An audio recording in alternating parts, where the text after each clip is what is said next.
À Agen, sur cette piste ultra-rapide du Petit Port, il existe une règle statistique impitoyable que beaucoup de parieurs vont oublier ce mercredi. Dans le prix de l'agglomération d'Agen, rendre 25 mètres est un véritable suicide tactique si l'on ne possède pas une marge de classe monumentale sur ses rivaux. Avec une ligne droite finale de moins de 300 mètres, celui qui tourne en tête a déjà gagné la course dans 70% des cas. Si vous misez sur un attentiste aujourd'hui, vous prenez un risque démesuré sans même le savoir. Mais le vrai danger n'est pas seulement technique. Une canicule brutale de plus de 35 degrés est annoncée sur le sud-ouest, et cette chaleur écrasante va littéralement foudroyer les chevaux qui manquent de fraîcheur ou qui reviennent de blessures. C'est ici que tout se joue. Dans cette course, on trouve des favoris fragiles, des rentrants sur le papier idéaux mais physiquement hors de forme, et surtout un engagement calculé au millimètre près qui ressemble à un braquage programmé. Regardez le premier échelon. Un cheval se détache complètement.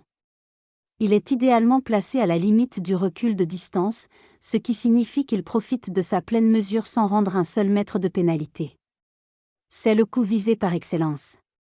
Imaginez, une jument de grande naissance, menée par Alexandre Abrivard, qui n'aura qu'à gérer son effort pour s'imposer.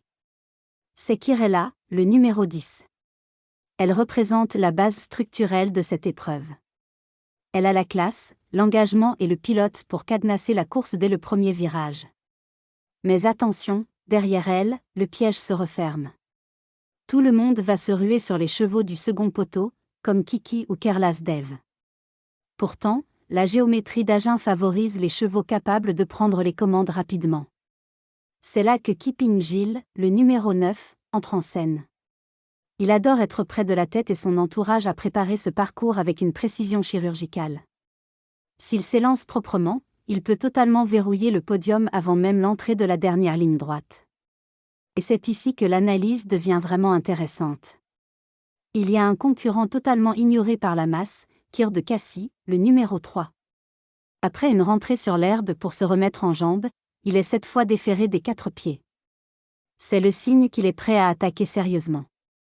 À une cote spéculative, ce genre de profil change totalement la rentabilité de votre jeu.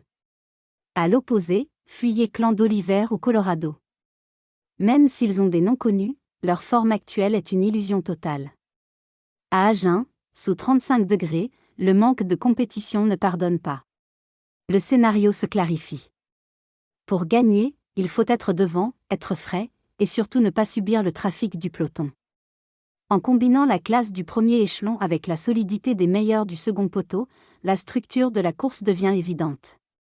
On bénéficie d'une lecture claire, le profit n'est plus qu'une question de discipline. Bonne chance à tous.